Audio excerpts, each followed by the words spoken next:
BRS పార్టీని ఓడించి కాంగ్రెస్ పార్టీని అందరం ఎక్కించి రేవంత్ రెడ్డి ముఖ్యమంత్రి అయి సరిగ్గా ఇవాటికి సంవత్సరం అయింది.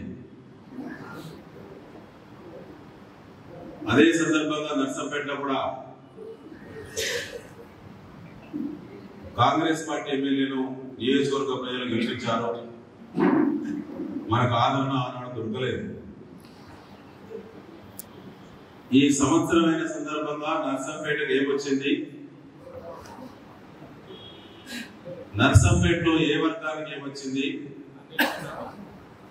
మన నియోజకవర్గంలో ఏ తండకు, ఏ పల్లెకు, ఏ గ్రామానికి, ఏ మండలానికి మార్పులో భాగంగా మనకి ఏమొచ్చింది మన నియోజకవర్గ ప్రజలకు. గతంలో అమలవుతున్నటువంటి పథకాల పరిస్థితులు ఎట్లా ఉన్నాయి,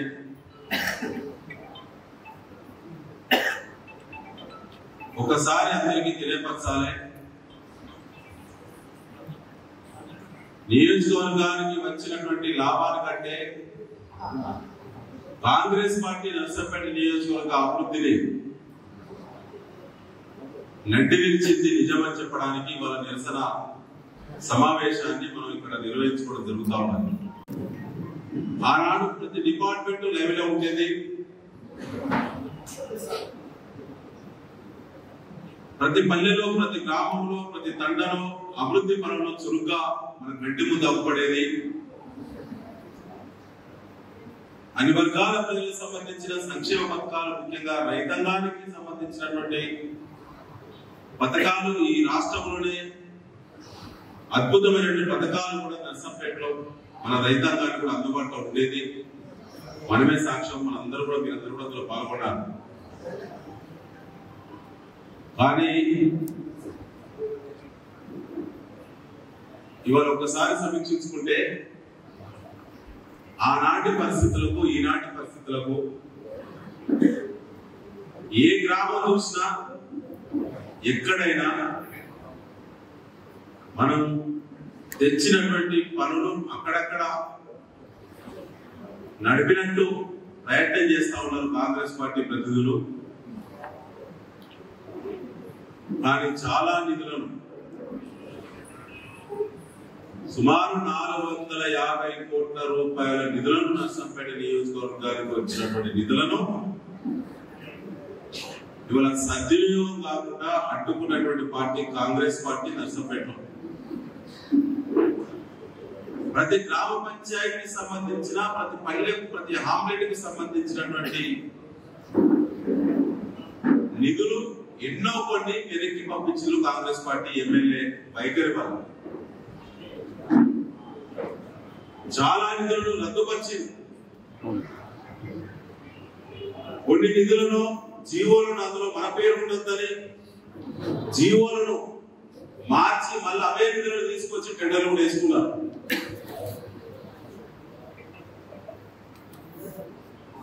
మన నియోజకవర్గానికి సంబంధించినటువంటి నియోజకవర్గం పుట్టిన కానించి జరగనటువంటి అభివృద్ధి ఆనాడు మీ దయతో ఒకసారి ఎమ్మెల్యేల అవకాశం వస్తే కేసీఆర్ గారి నాయకత్వంలో ముఖ్యమంత్రితో పాటు ప్రతి కేబినెట్ లో ఉన్నటువంటి మంత్రులను తీసుకొచ్చి మన దగ్గర ప్రత్యేక కార్యక్రమాలు ఆనాడు చేపట్టి కొత్త పథకాలు తీసుకొచ్చినాం. విద్యారంగంలో నంబర్ 1 అయింది నర్సంపేట. మన ప్రభుత్వం ఉన్నప్పుడు వైద్య రంగంలో చరిత్ర రికార్డు సాధించిన నర్సంపేట. రవాణా రంగంలో, రోడ్ల నిర్మాణంలో, అంతర్గత రోడ్లు, బహిర్గత రోడ్లు, కమ్యూనిటీల నిర్మాణంలో, సంక్షేమ పథకాల అమల్లో, రైతాంగాన్ని ఆర్థికంగా పరిపుష్టి చెందించడంలో అనేక రకాల రైతాంగ పథకాలను నడుపుకొచ్చి వ్యవసాయాన్ని ఇరిగేషన్ రంగంలో కానీ, కరెంటు రంగంలో కానీ, మద్దతు ధర కొనుగోలు విషయంలో కానీ, అదిగాక రైతులకు వ్యవసాయ యంత్రాల పథకాన్ని సబ్సిడీలు అందించడంలో కానీ పైలట్ ప్రాజెక్టులు వచ్చినటువంటి నర్సంపేటకు ఇవాళ ఏమైంది? ఒకప్పటి నర్సంపేట అభివృద్ధి 100 స్పీడ్తో కొనసాగుతున్న అభివృద్ధి ఇవాళ ఎక్కడున్నది? ఇవాళ ఏ మండలంలో అయినా ఎక్కడ అవపడుతున్నదా? చివరికి కాంగ్రెస్ పార్టీ ఎమ్మెల్యే ఉన్నటువంటి చంద్రాపేట మండలంలో ఏమైనా అభివృద్ధి ఈ సంవత్సరంలో జరిగినట్టు ఆనవాళ్ళు ఎక్కడైనా అవపడుతున్నాయి?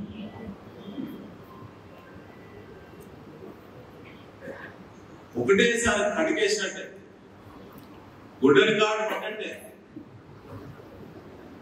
రిజల్ట్ వచ్చిన తెల్లారి నుంచి మన అభివృద్ధి మాయమైంది. ఇవాళ మన నియోజకవర్గంలో ఒకప్పుడు ఆదర్శవంతమైన అభివృద్ధి చెందుతున్నటువంటి నియోజకవర్గం ఉండేది.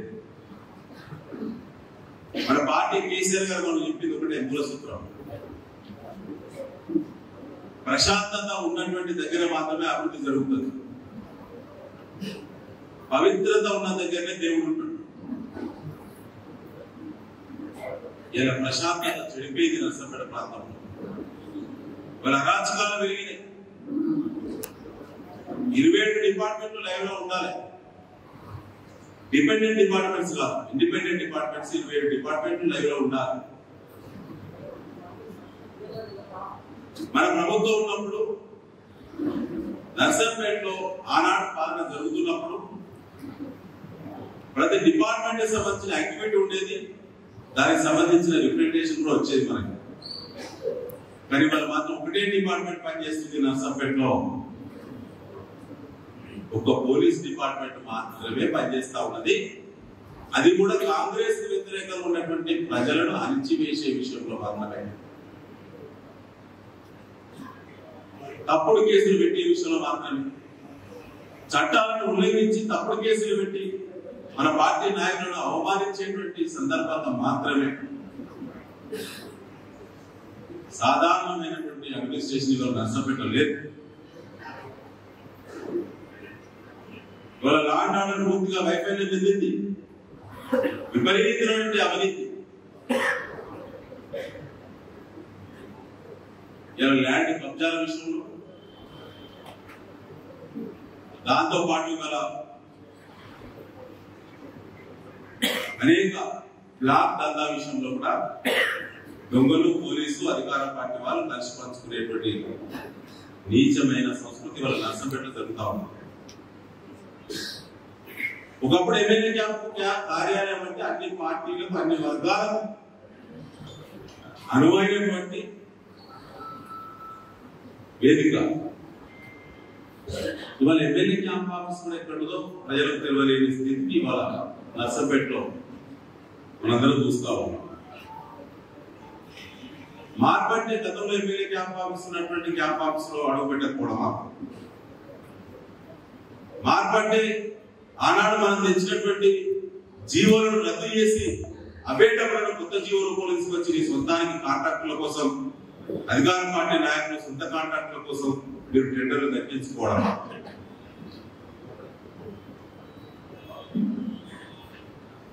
ఒకసారి మీరందరూ ఆలోచన చేయాలి.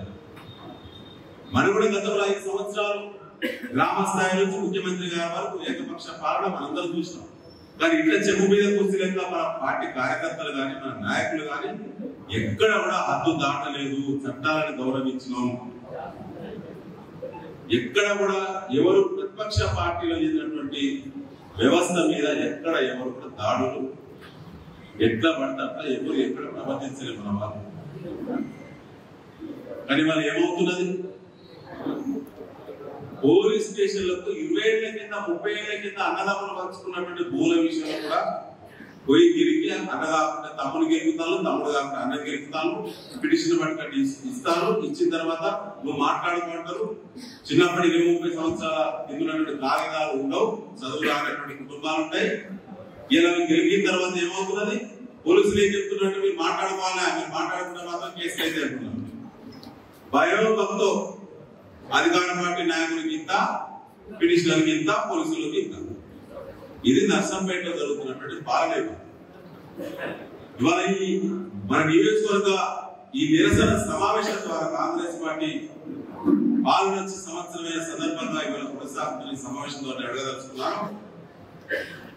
ఈ నియోజకవర్గంలో సంవత్సర కాలంలో ఏ పోలీస్ స్టేషన్ లో ఏ రకమైన పిటిషన్లు వచ్చినాయి, పరిష్కారం ఏం జరిగింది? ఒక ఛార్జ్ షీట్ విడుదల చేయాలి. ఎవరు వాళ్ళు గెలిచినాయనే చేయాలి. ఇట్లా మీటింగ్ పెట్టి ధర్మంగా జరిగిందా పాలన లేదా అని చెప్పి అప్పుడు అర్థమైంది.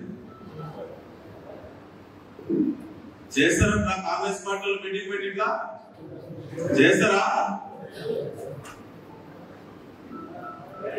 ఆనాడు అమలవుతున్నటువంటి పథకాలు ఇవేవి ఎక్కడ ఉన్నాయి? పెట్టి ప్రతి జీవోను ప్రెస్ ముందట చూపిస్తూ ప్రతి ప్రాజెక్టులు, ప్రతి పథకాన్ని, ప్రతి నిధులను ఏవేవి టెండర్ దశలు, ఏవి పురోగతున్నాయి, ఏవి నాన్ స్టార్టెడ్ ఉన్నాయి, ఏవి ఎప్పుడు ల్యాబ్స్ అయిందాయి, ఇవన్నీ కూడా ముందుకు తీసుకెళ్ళండి అని చెప్పి మనస్ఫూర్తిగా చెప్పిన పార్టీ టీఆర్ఎస్ పార్టీ. కానీ దానికి ఎలాంటి విమర్శలు వచ్చిందంటే, ఏ వట్టి కుక్కలు ఉంటే పర్వాలేదు కానీ ఎన్ని కుక్కలు 10 కలిసి ఉంటుంది. ఊర కుక్కలు అంటే అసలు భరించచ్చు కానీ ఎన్ని కుక్కలు 10 ఒక్కరికి కలిసి ఊరితే ఎట్లుంటది ఊళ్ళ మీద దాంట్లో రేలు. ఈ మీటింగ్ ఉద్దేశం మరొకసారి మీకు చెప్పి నేను కూర్చొని మాట్లాడతాను. సంవత్సర కాలంలో నర్సంపేటకు ఏమొచ్చింది? ఇది ప్రశ్న. గ్రామాలలో పార్టీ కార్యకర్తలను, ప్రజలను ఒక్కసారి వాళ్ళ దృష్టికి తీసుకెళ్ళండి. మండల నాయకత్వం మొత్తం కలిసి ఉమ్మడిగా కలిసి గ్రామాల పర్యటనలు చేపట్టాలి. మీ గ్రామానికి గతంలో ఏమొచ్చింది, ఇప్పుడు ఏమొచ్చింది, కొత్త సంఘం తర్వాత అండర్ కాంగ్రెస్ సంవత్సరానికి ఆగుతున్నారు మమ్మల్ని ప్రశ్నిస్తున్నాను వాడు అంటాడు. సంవత్సరంలో నువ్వు ఏది చేయకుండా తేకపోయినా మంచిదేనా బాబు? అంతకుముందు మా పార్టీ ఇచ్చినటువంటి మా గ్రామానికి, మా మండలానికి వచ్చినటువంటి నిధుల వివరాలు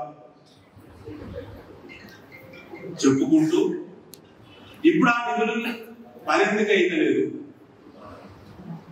మా పార్టీ సహకరిస్తుంది, మేఘన కంప్లైంట్ చేసినామా,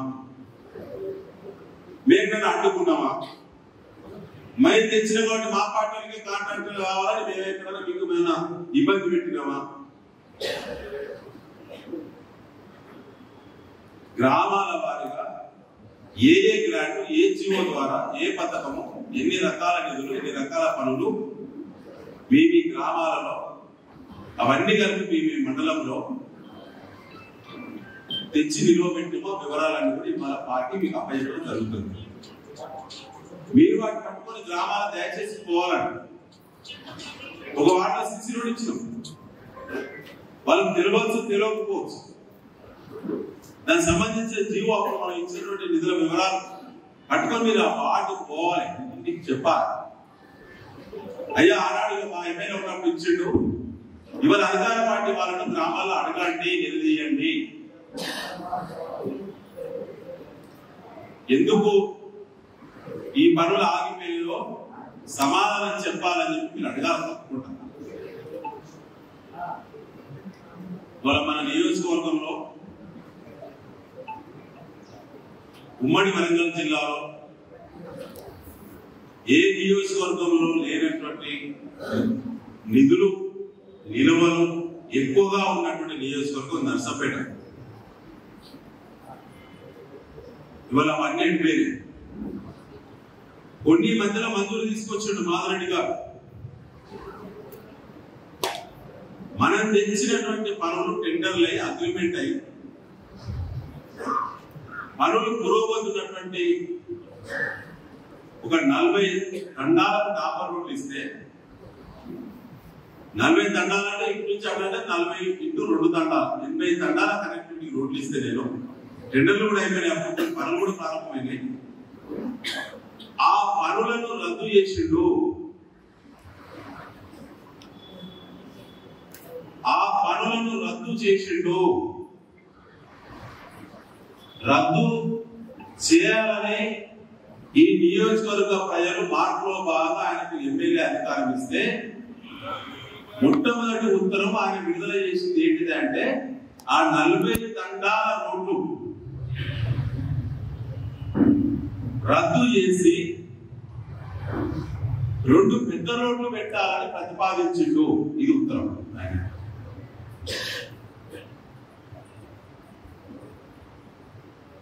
అంటే 40 లింక్ రోడ్లు అంటే 80 తండాల ఫస్ట్ కనెక్టివిటీ రోడ్లు.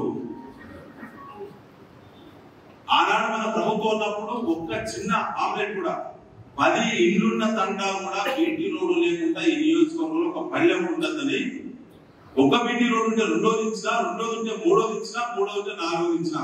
ఒక్కసారి మీరు అందరూ కూడా రివ్యూ చేసుకోండి.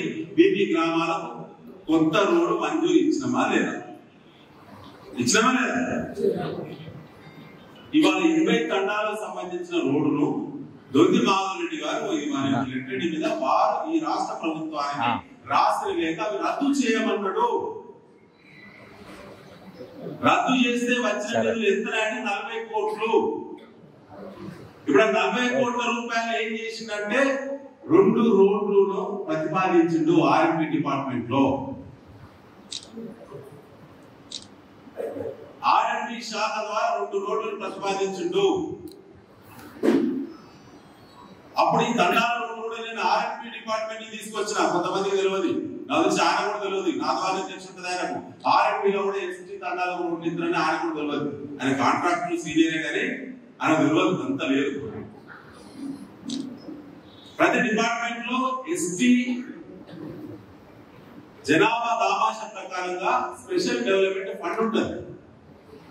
ప్రతి డిపార్ట్మెంట్ లో ఎస్టీల పేరు మీద కూడా ఖర్చు పెట్టాలి.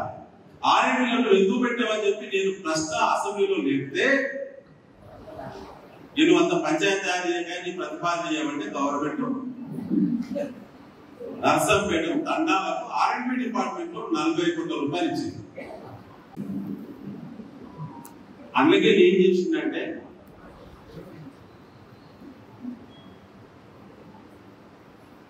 చంద్రగొండ గుల్లపల్లి రోడ్డు వైడనింగ్ 14 కోట్ల రూపాయలు. అదేవిధంగా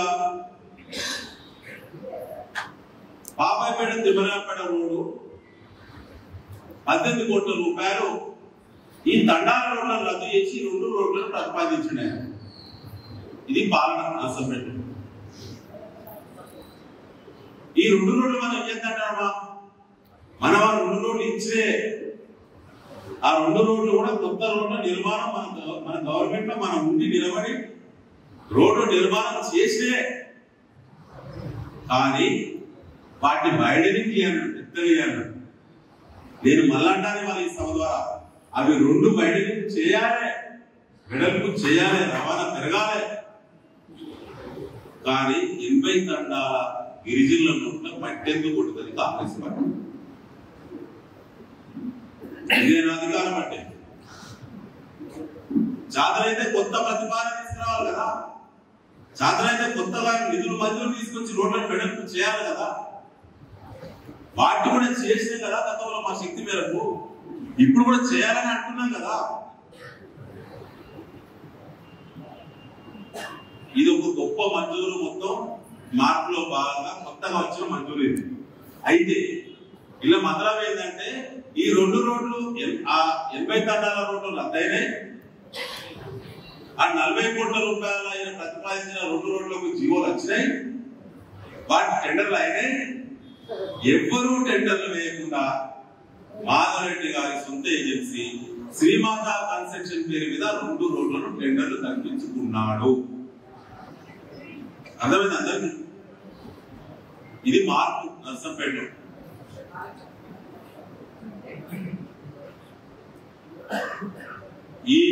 ఈ మార్పు కోసమే నర్సంపేట నియోజకవర్గ ప్రజలు ఆశపడ్డారా? ఇది ప్రజలకు నచ్చి ఈ ఏ తండాల నోట్లయితే నోట్ల అనుకుంటబడ్డాయో రద్దయ్యాయో ఆ తండాలలో ఆ మండల నాయకత్వం దయచేసి మీటింగ్ లో పెట్టి ఈ వివరాలన్నీ ప్రజల ముందు మీరు తప్పకుండా సంవత్సరమైన సందర్భంగా తెలియపరచాలి. ఇది ఒక మంజూరు. ఇక 2వ మంజూరు వచ్చింది మొత్తం మన నియోజకవర్గంలో. నర్సంపేట మున్సిపాలిటీ గతంలో టఫెడ్కో కార్పొరేషన్ ద్వారా నేను నిధులు తీసుకొచ్చాను.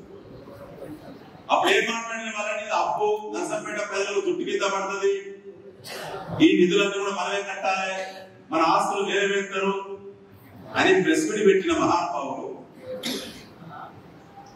ఇలా సిగ్గుశనం లేకుండా ముగ్గు ఎక్కడ పెట్టుకుంటారో తెలియదు. కానీ ఆనాడు టఫెడ్కు 40 కోట్ల 44 కోట్ల రూపాయల నిధులు తెచ్చి అన్ని వార్డులలో సీసీ రోడ్లు, రేట్లు, ఇతర పనులు అన్ని కూడా ప్రతిపాదించి వర్గవారి మందులు తీసుకొచ్చి టెండర్ వేసి కొన్ని పనులు పురోగతి కూడా 5,000 కోట్ల ఖర్చు ఎక్స్పెండిచర్ బుక్ అయిన తర్వాత ఇలా మార్పులో భాగంగా ఇంకో 40 కోట్ల రూపాయల సేవింగ్ ఉంటే వాటిని రద్దుపరిచిండు. నర్సంపేట ఉన్న మున్సిపల్ కాంట్రాక్టర్లు 20 మంది ఉంటే 20కి 20 మంది మీరు అందరూ పనులు తీసుకోండి అని చెప్తున్నారు. చేసేవి 20కి 20 మంది పనులు తీసుకోండి అని చెప్పినాం.